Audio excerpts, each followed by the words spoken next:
Warm, a blend of sun and clouds, high 73. Clouds and warm tonight, shower this evening, rain late, low 63. Cloudy, breezy, not as warm, shower and thunderstorm tomorrow, the high 66. Temperatures, though, dropping into the 40s. I'm Steve Williams on AM 560, The Answer. 56 at O'Hare, next news 8:30. Chicago's Morning Answer with Dan and Amy continues next on AM 560, The Answer. Make sure to check out the Income Store live video stream of today's show right now at 560theanswer.com. This is Chicago's Morning Answer with Dan Proft and Amy Jacobson on AM 560. The Answer.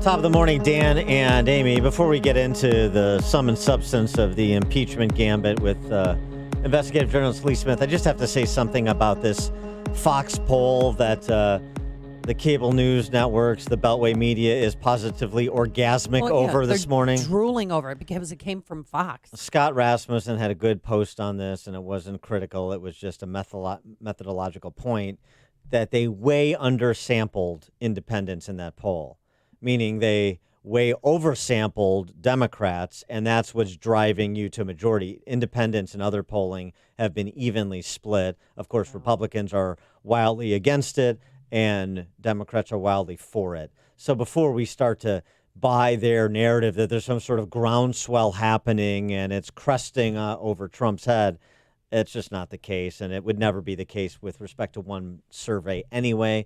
And then the last point, of course, is this shouldn't be public opinion driven. This should be based on the merits of whether or not what's being alleged, even if true, rose to the level of a high crime or misdemeanor. And now, what if it isn't true? For more on this, we're pleased to be joined by Lee Smith, who is a columnist at Tablet Magazine, author of The Strong Horse, Power, Politics, and the Clash of Arab Civilizations, and the Consequences of Syria as well. Always does great news analysis, often read at realclearinvestigations.com. Lee, thanks for joining us. Appreciate it.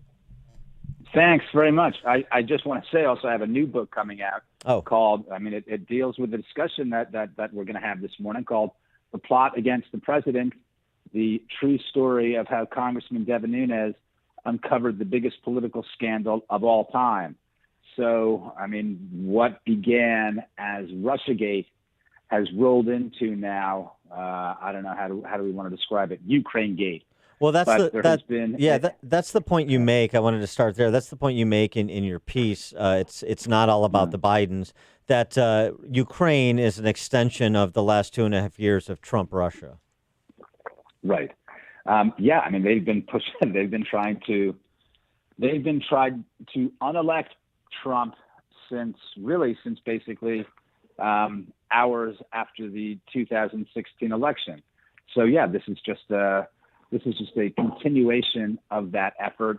I think that one of the ways it might be a little different is that they learned to speed things up. If they'd invested so much in Mueller and they thought that was a good thing to wait for nearly 2 years, and of course that did affect the 2018 election.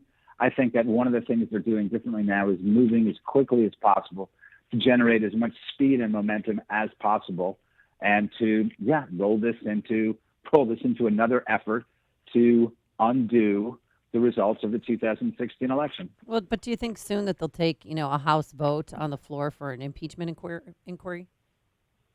I don't know. There are a lot of people who know the procedural maneuvers a lot better than I do, and they argue that Pelosi's in pretty good position here. This, of course, one reason why the White House says that they're not going to cooperate with the inquiry until they take a vote. Yeah. I think the important things to look at is when you spoke before about whether or not it's true, I think it's important to look at this and to see how this resembles the Russiagate thing, because what we learned, we all knew it was hokum from the beginning, but the Mueller report, after nearly 2 years of more than $30 million of driving a wedge in the public sphere between the right and the left in this country, Mueller found no evidence of collusion right? There was nothing to it. The same thing is happening here. What's important to look at, and what I try to do in my piece is to say, if you look at what's going on here and you realize it's a replay of the Russia operation, or it's the same exact operation just continued, that answers the question whether or not the story about Ukraine is true. Well, how seriously should we take it? Is it truly a reasonable grounds for impeachment or not? I say resoundingly, no. More nonsense. Well, and importantly too, it's another instance seemingly of projection.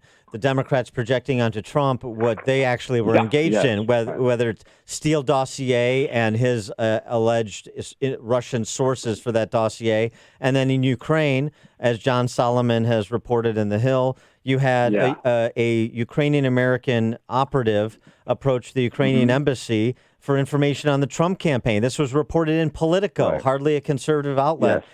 And a dossier on Manafort, again, for political reasons, regardless of what Manafort's business dealings were. So, again, it seems like the people that were engaged in enlisting foreign help to meddle in the 2016 election were the Democrats. Yes, absolutely. You're absolutely right. And the way that they turned it around, the way that they've managed to hang this picture frame around Donald Trump's neck it's a factor. It's a factor of the fact that the press is no longer liberal. The press is a component of a political operation, of democratic political operations. I mean, it's very disturbing, but I think that this is something that we need to come to a realization of in order to move ahead or to understand what politics looks like right now in the country, what the public sphere looks like. We've all known, and it's been going this way for a long time, that the media leans to the left. That's not what's happening anymore. With the entire dossier stuff, we moved into very different territory where they're part of the press is part of an operation. And that's what's going on right now with the Ukraine stuff, right? All you need to do is pull back and ask a few reasonable questions. Who's this whistleblower guy? Shouldn't someone think look at how astonishing this is. The simple fact is, let's just pull it away, whether or not the whistleblower is right or wrong, whether the whistleblower is a wonderful person, a noble American public servant, or whether there's something wrong with what this person is saying. The basic fact is this. It's an active CIA officer. Right? And there is no one in the press who has even brought up the simple point. There is no Democrat who has stood up and said, hey, look, I have a problem with Trump. I've had a problem with Trump longer than any of you here. Well, I'll tell you what, I didn't like this Russia operations. It was nonsense. It was damaging the public sphere. I'll tell you what else I don't like. I don't like this. This whistleblower might be right on the ball. I don't know. But the look at it, the fact that a CIA official is an active CIA officer is in the middle of this looks really bad to me. This looks bad. Well, what about... Why is a CIA guy in the middle of it? Right, but also, too, the great lengths that they're going to go to hear his testimony, take him to an undisclosed location, only let certain lawmakers put a screen in front of him and, distort his voice. That just seems... And on the information that he has is hearsay as well. He's not the whistleblower with the alleged firsthand knowledge.